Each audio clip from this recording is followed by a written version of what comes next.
Começando mais uma edição do Linha de Frente, é nosso conteúdo dedicado à política, a negócios, à economia, a falar do terceiro setor, a falar de turismo. E um tema que reúne essa personalidade que está aqui conosco pode falar muito bem sobre cada um desses segmentos. Eu estou falando de Kelson Gonçalves Fernandes, 70 anos, atualmente presidente do sistema Fé Comércio. Se eu não me engano, Kelson, Fé Comércio diz respeito a comércio de bens, serviços e turismo, não é isso? Isso. É muita coisa na sua alçada. Boa tarde, Pablo. Boa tarde. Eu agradeço o convite, estar aqui para falar um pouquinho das coisas do nosso sistema Fé Comércio. O sistema Fé Comércio em Salvador já está na vida cotidiana do soteropolitano. Eu posso citar um cartão postal de Salvador. O prédio monumental, que eu posso dizer, da Casa do Comércio. Eu posso citar restaurante escola, Senac, eu posso citar a própria ex-colônia de férias do Sesc em Piatã. Vocês são uma parte decisiva dessa cidade, Kelson. Com certeza. Nós fazemos parte, o sistema Fé Comércio faz parte da história dessa cidade, né? Nós temos um prédio que é ícone, não é só nacional, é ícone internacional. É um prédio que, apesar dos seus 38 anos, é um prédio moderno hoje ainda, que é muito visitado por estudantes, por arquitetos, para conhecer melhor a forma como aquele prédio foi construído, e ainda se causa muita surpresa da forma como ele é, porque ele é todo construído em balanço, em aço, então é uma construção que ainda eu reputo, apesar dos seus 38 anos, extremamente moderna. E você tem razão. Aliás, um prédio que abriga um cine-teatro, um teatro, uma casa de espetáculo das mais conceituadas de Salvador. Tem novidade a respeito do cine-teatro da Casa do Comércio? Tem sim. Nós, nesses últimos 2 anos e meio, nós aproveitamos que houve, infelizmente, a pandemia, fechamos o teatro e procedemos uma reforma profunda nele. Ele vai voltar a funcionar agora no nosso final do primeiro semestre, provavelmente no finalzinho de junho nós vamos reinaugurar um teatro moderno, com tudo que há de melhor hoje para oferecer à sociedade baiana e aos produtores de eventos da capital. Pode ter certeza que vai ser um teatro que eu reputo será o melhor teatro, não em tamanho, mas em tecnologia, em iluminação, em acústica. Ele vai ser o melhor teatro da capital. Vai ficar devendo só no tamanho, que o Teatro Castro Alves é com certeza o melhor teatro em termos de capacidade. Aliás, falando em teatro, falando em cultura, vocês têm trabalhos sociais importantes, vocês primam por dar educação de qualidade. Eu queria conversar com você também sobre esse tema, mas antes o senhor citou algo muito relevante, que foi a pandemia. Talvez o segmento mais afetado pela pandemia no Brasil, no mundo todo, seja o setor de comércio de bens e serviços. Já dá para dizer, Kelson, que está superado esse momento? Não está superado não, sabe? Muita gente ficou pelo meio do caminho. Infelizmente, a pandemia causou estragos profundos no comércio, né? No comércio de bens, serviços, turismo, na área de hotelaria também. Causou muitos estragos, além da perda de muitas vidas desnecessárias que aconteceu. E estamos devagarinho nos recuperando, né? O comércio ainda não readquiriu todo o seu movimento, toda a sua capacidade de vendas. Estamos nos recuperando aos pouquinhos, a inflação realmente vem cedendo um pouquinho, a retomada de empregos vem sendo feita aos poucos, mas ainda tem muita sequela para superar. Tem muito empresário ainda endividado, que não teve condições de ter acesso a crédito, aqueles créditos que o governo colocou para socorrer, mas os bancos, infelizmente, criaram algumas exigências que muitos empresários, por serem pequenos e médios, não tiveram condições de acessar a esses créditos e ainda estão pagando um preço alto para se recuperar. Estou falando com o Kelson Gonçalves Fernandes, de 70 anos, ele está completando 10 meses à frente da presidência do Sistema Fé Comércio na Bahia, para um mandato total de 4 anos. Tem vários projetos que a gente vai conhecer alguns agora, principalmente em termos de interiorização, Kelso. Como é? Salvador a gente conhece muito do sistema, mas como é no interior e o que é que você pretende fazer? Bom, nós quando assumimos, criamos um plano de trabalho que é exatamente expandir os braços sociais da FEComércio, o SESC, o SENAC. Nós estamos ampliando, interiorizando com mais unidades em algumas cidades no interior. Mapeamos as cidades que têm demandas, que têm necessidade de ter, cidades já de médio porte, que já precisa de ter unidade do SESC e do SENAC, porque tem um comércio forte, porque tem uma gama grande de comerciários que precisam estar renovando, sendo capacitados. Então, nós temos mapeado algumas cidades que nós vamos implantar nesses primeiros 4 anos aí, unidades de restaurante, temos isso planejados para Vitória da Conquista, para Lagoinhas, para Camaçari, unidades do SENAC, unidades do SESC, em algumas cidades que nós estamos mapeando exatamente para que a gente possa oferecer os serviços que o SESC e o SENAC fazem com excelência em prol do comerciário da Bahia. Quando o senhor fala a questão da excelência, me vem à mente que isso custa dinheiro. Custa dinheiro manter escolas, custa dinheiro manter uns cursos como vocês têm, subsidiados praticamente com bolsa integral. Custa dinheiro manter a parte do lazer do comerciário aqui em Salvador, sobretudo, um teatro de primeiro nível. De onde vem esse dinheiro para manter tanta coisa? Esse dinheiro vem exclusivamente do empresariado brasileiro, especialmente na Bahia, especificamente do empresário da Bahia, tá? do comerciante que faz na sua folha de pagamento, contribui com esse sistema. Não há, e isso é bom a gente deixar claro, não há um único centavo de dinheiro público nesse sistema. Ele é bancado e gerido pela administração privada. É tudo dinheiro de empresários baianos que que contribuem para que nós possamos dar de volta um pouco mais ao comerciário, para aquele que tem que é um comerciário de baixa renda, que a gente pode ajudar ele na capacitação e até mesmo preparar aquele profissional que o empresário está precisando para que ele possa prestar um bom serviço. É um segmento que emprega muitos baianos. Assim, de cada 10 baianos, quantos mais ou menos devem estar empregados no comércio? Eu diria que hoje, de cada 10 baianos capazes de trabalhar, 7 são do comércio. É muita coisa. É muita coisa. É um segmento importantíssimo. Até, eu imagino, em arrecadação também. Sim. Deve arrecadar muito de imposto. Nós somos, com certeza, Pablo, o maior contribuinte do Estado em termos de pagamento de impostos. Nós temos, infelizmente, uma indústria pequena na Bahia e quem comanda mesmo, quem emprega, o grande empregador desse Estado é o comércio de bens, serviços e turismo. É só ver as estatísticas, não precisa as pessoas acreditarem exatamente no que eu estou dizendo. Pegar as estatísticas e ver. Serviço, principalmente, vem crescendo assustadoramente no Estado da Bahia. Uma pergunta para o presidente do Sistema FEComércio aqui na Bahia, mas que também posso direcionar para o cidadão Kelso. Carga de imposto no Brasil. Eu quero fazer essa pergunta até de uma maneira diferente. Tem lógica no modelo de recolhimento, de pagamento de imposto no Brasil? Ou é uma burocracia exacerbada que faz com que a pessoa às vezes até desista? É tudo junto, né? O Brasil, infelizmente, dado o gigantismo do Estado, o Brasil criou uma carga tributária hoje que quase que inviabiliza novos negócios. As pessoas, muitas vezes o empresário quer investir, mas ele pensa muito em ampliar o seu negócio, em dar mais emprego, porque a carga tributária, as obrigações sociais são tão elevadas que muitas vezes, quando nós temos um consumo restrito, como ainda estamos vivendo, né?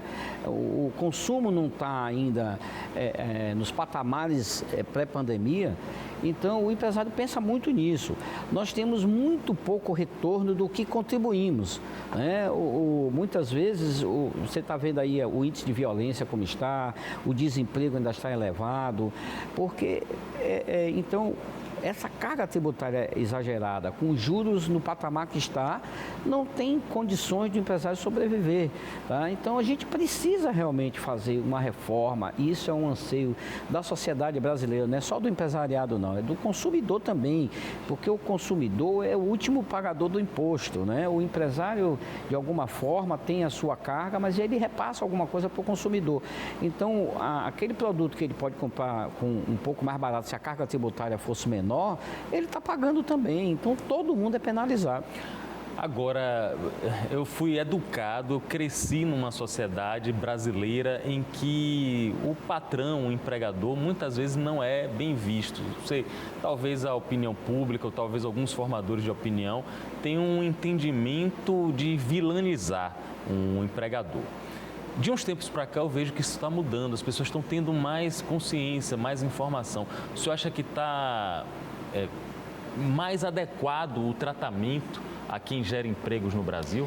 Com certeza, eu acho que aos poucos o empresário vem sendo olhado de uma forma diferente. Eu costumo dizer o seguinte, não há emprego sem empresário, né? Como também não há empresário se não tiver colaboradores com ele. O que nós precisamos é ter uma relação humanizada, que as pessoas entendam qual é a sua função dentro de uma empresa, o empresário entender a sua função social também e o empregado saber dos seus compromissos para que ele torne a empresa cada vez mais forte e ele possa ser mais bem remunerado. Isso devagarinho, essa coisa de achar que o empresário é um explorador, é um discurso que está ultrapassado, já não existe mais. Hoje as pessoas se encaram muito mais como parceiros, como amigos, do que propriamente como patrão e empregado. Essa coisa de patrão e empregado é uma coisa meia do tempo passado. Hoje somos parceiros, colaboradores.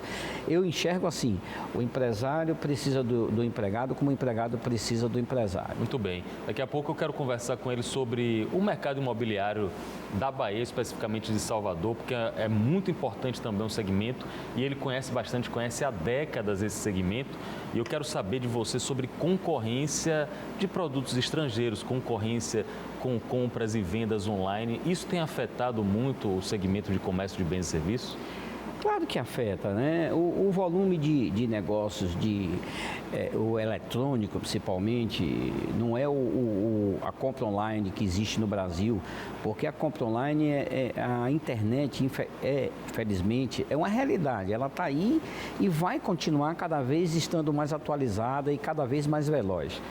É importante que o empresário também use essas ferramentas. O que precisa é ter uma concorrência leal, né?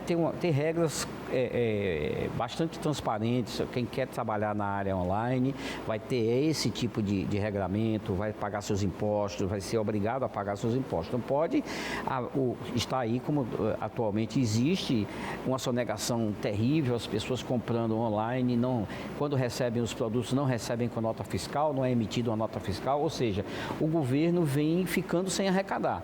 E isso penaliza quem está regular. O empresário que tem uma loja física, que está aqui na capital e que tem os produtos que podem ser adquiridos pelo consumidor, mas ele prefere comprar fora porque ele acha que ele vai pagar mais barato. Mas ele está pagando, às vezes, um pouco mais barato porque aquele empresário que está lá vendendo, ele está sonegando, o que é desleal em relação àquele que emprega, gera renda, paga impostos, está ali no dia a dia, sofrendo com os problemas que o Brasil passa, principalmente nessa área tributária e na área de obrigações sociais. E aí, quando a gente fala de comércio informal, que também é muito forte em Salvador, muito forte na Bahia, a gente transforma isso também numa questão social, né, Kelson?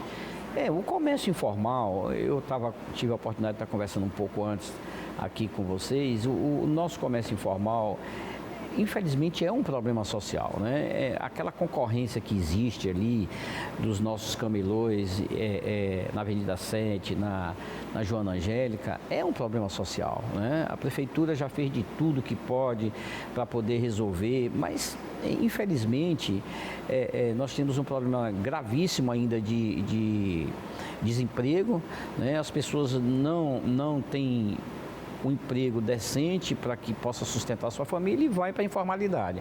Essa informalidade, na sua grande maioria, não paga impostos, não tem nenhuma regularidade e concorre diretamente com aquele empresário que está ali. E a gente tem visto muitos empresários desistirem dos seus negócios porque não conseguem aguentar a concorrência que muitas vezes está a 2 metros da frente da porta dele, né? Atrapalha o trânsito, atrapalha a pessoa adentrar as suas lojas, porque o volume de barracas que tem ali na frente é muito grande, então as pessoas terminam desistindo. A gente tem aqui em Salvador, estou conversando com o presidente do Sistema Fé Comércio na Bahia, ele está nos dando várias informações sobre esse segmento importantíssimo. Aqui em Salvador, Kelson, a gente tem, se eu não me engano, 12, 13, Délia Coutinho, shopping centers de grande porte. Sim. E chama a atenção, pelo menos recente, depois da pandemia, o decréscimo de consumidores, de clientes no shopping center. Eu fico preocupado, de verdade eu fico preocupado, porque eu sei o quanto de baianos e baianas são empregados no shopping center. O shopping center desse deve ter 7 mil empregos diretos e fora os indiretos. O que é que a gente pode fazer para preservar isso e não deixar um shopping center, por exemplo, fechar? Os shopping centers estão atentos a essas mudanças, tanto nas vendas online, né? Algumas lojas estão praticamente virando showrooms. E uma coisa que os shoppings veem, isso salta aos olhos da gente que frequenta os shoppings, eles estão se transformando também em shopping de serviços, né? Tem muito shopping que está levando medicina, outros tipos de serviços, né? Que antigamente, academias, que antigamente era impossível você ver dentro do shopping. Então, essa mudança é uma percepção que eles têm, que precisa mudar o foco do negócio um pouco para atrair público. Claro que esse público também vai consumir. Agora, uma coisa que eu acho que acontece muito, que aconteceu em Salvador, é a concentração de shoppings numa área relativamente pequena. Isso termina que dilui a frequência dos shoppings e todo canibaliza, mundo... pode ser um termo, um canibalizando o outro, pode ser isso? Não diria canibalizando, até porque eu diria para você uma coisa, o estacionamento que um cobra, o valor é igual para todos, entendeu? Eles se ajeitaram nisso aí para cobrarem todos iguais. Então, nessa parte, não tem como ter canibalismo dentro, porque o shopping, na verdade, eles fazem aluguéis de salas, de lojas, aliás, desculpe. Então, para ele, o empresário vender de um valor ou de outro, não importa a ele. Ele vai receber o aluguel dele, independente do empresário. Agora, se o empresário faz canibalismo, ele vai prejudicar ele mesmo, né? Porque se as margens já são pequenas hoje, a carga tributária é elevadíssima do jeito que é, e ele pratica canibalismo, a tendência dele é desaparecer. Então, o que eu acho que a gente precisa fazer para que os shoppings retornem aos seus movimentos mais efetivos e tal, é a gente voltar a fazer com que o consumidor retorne, consuma, que tenha emprego, tenha renda para que ele possa voltar a consumir. Porque o shopping só vai retomar, os lojistas de shopping só vai retomar o seu movimento se houver emprego e se houver renda. Eu entendi que é menos uma questão de falta de habilidade de quem administra o shopping, que eles têm muita habilidade, inclusive, com marketing, e mais uma questão de um contexto econômico difícil, uma economia cansada, como a gente está vivendo no mundo, né? Com certeza. O shopping é um centro de compras moderno, né? Você acha de tudo dentro de um shopping hoje. E o empreendedor de shopping center, a pessoa que constrói, ele quer ver o shopping dele com as lojas todas funcionando, então ele faz o marketing perfeito, ele dá condição do lojista aí realmente se instalar lá.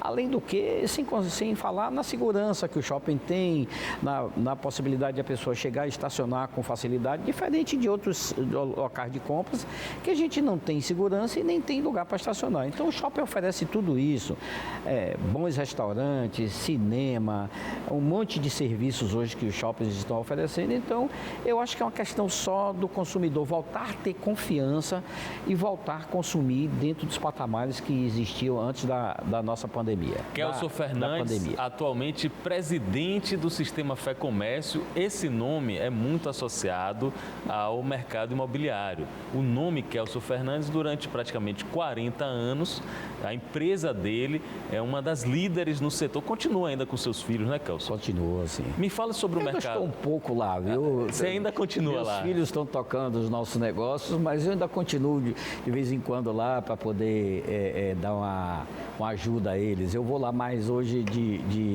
como é que diria, marcar ponto.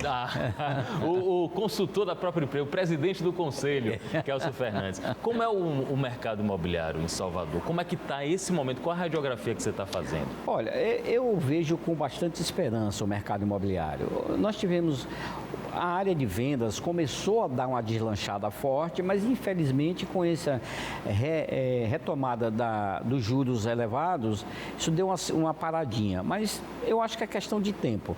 Tá? Nós estamos com muitos lançamentos no mercado, a gente vê aí, Salvador hoje tem uma gama imensa de prédios em construção. Tá? A área de aluguéis está bastante aquecida, hoje tem uma procura talvez até maior já do que a oferta, porque nós ficamos também 5, 6 anos praticamente com o mercado imobiliário na área de construções parado por causa da crise, nós tivemos uma recessão profunda, depois veio a pandemia e isso encolheu o mercado. Mas agora os construtores estão realmente retomando a confiança, a gente vê aí, salta aos olhos a qualidade e a quantidade de obras que estão sendo feitas. Eu acho que momentaneamente a gente deve ter tido aí uma quedinha na parte de vendas, mas o mercado de aluguéis, de um modo geral, está bastante aquecido. Essas unidades de alto padrão, como é que o senhor enxerga o imóvel de alto padrão na realidade atual de Salvador? Pode ser considerado uma tendência, principalmente nos bairros melhor localizados? Olha, eu acho o seguinte, o mercado, o construtor, ele projeta um prédio e coloca ele num bairro, se ele perceber que tem demanda. Essa área de luxo e alto luxo sempre teve demanda. É diferente porque quem sofre mais quando tem inflação, juros altos, é a classe média, média baixa, que precisa morar, que precisa...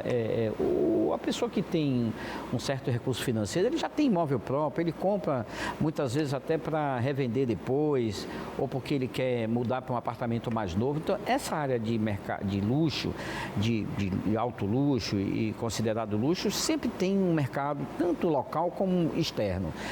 Até porque nós temos uma moeda relativamente desvalorizada em relação ao dólar e em relação ao euro, e muita gente de fora investe aqui porque a paridade é bastante atrativa, né? Em termos de 1 para 5, 1 para 6 e por aí vai. Já na área de classe média, que você precisa ter um imóvel até a faixa de 700, 800 mil reais, isso sofre um pouquinho mais porque com a queda de renda, com juros elevados, muitas vezes o poder de pagamento dessa classe se restringe e aí dá uma segurada.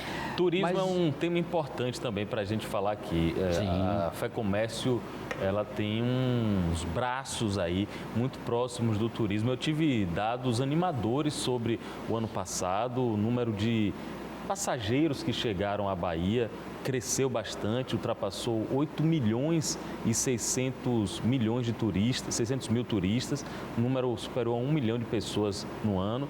O senhor está percebendo uma retomada, aquele período de 2019 que estava bem aquecido o mercado? Sim, sim. Salvador hoje é um dos destinos turísticos mais procurados no Brasil.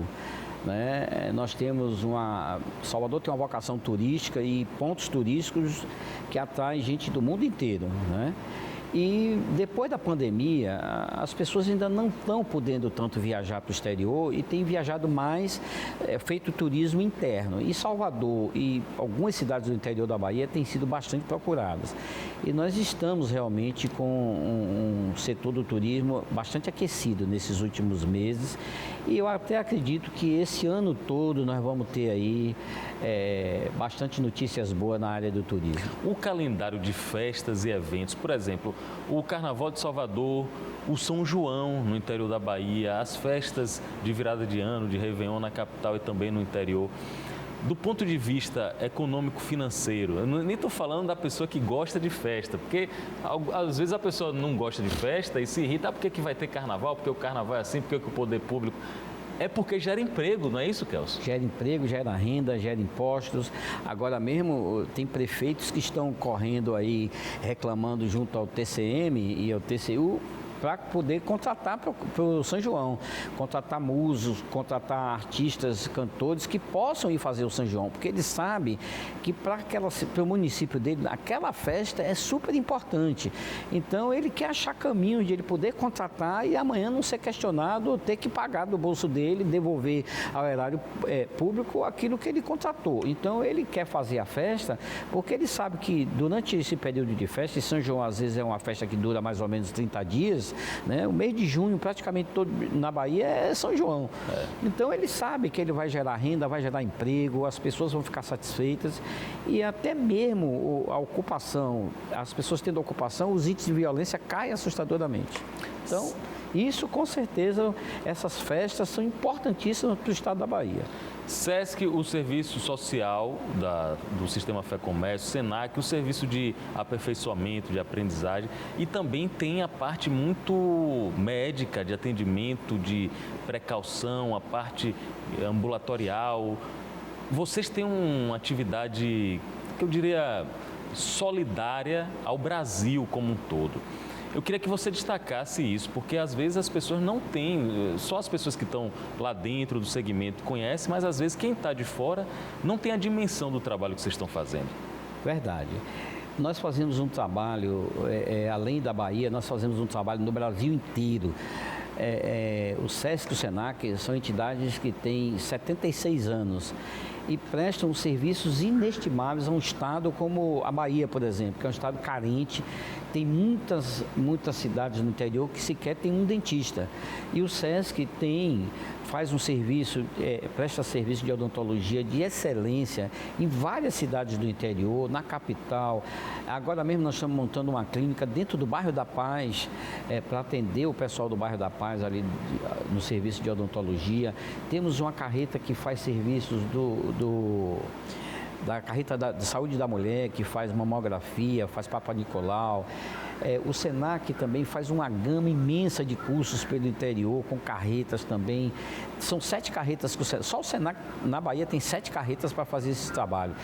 Além de onde tem unidades, fazer móveis, faz convênio com as prefeituras para oferecer esses serviços que muitas vezes são totalmente gratuitos. Isso as pessoas não sabem. Que boa parte do que o SESC e o SENAC arrecadam, eles devolvem à população comerciária de forma gratuita ou, no mínimo, super subsidiado, que é para poder exatamente as pessoas que precisam terem acesso, né? Nós temos escolas que o SESC fornece material escolar, fardamento, lanche, o ano inteiro a alunos de filhos de comerciários e que por um custo, fardamento, material escolar é gratuito e a mensalidade é quase irrisória. Que não existe, irrisória, é só para não dizer que é totalmente gratuito. O SENAC tem um monte de cursos gratuitos que é oferecido de capacitação e, como eu disse antes, são pessoas que muitas vezes são treinadas e que são às vezes até premiados em concursos internacionais e que é feito pelo SENAC essa capacitação. E que a gente tem um defeito, o sistema tem esse defeito, ele não divulga muito o que faz. Isso a gente consegue resolver aqui também com o Grupo Aratu, que vai ajudar ainda mais a divulgar as realizações do sistema. O presidente do Sistema Fé Comércio na Bahia, Kelson Fernandes, é o nosso convidado aqui no Linha de Frente. Mas antes de encerrar essa entrevista que eu considero valiosa, me trouxe várias informações. O senhor está sentado numa cadeira em que vários baianos sentaram antes e se tornaram ilustres pelo trabalho à frente da Fé Comércio.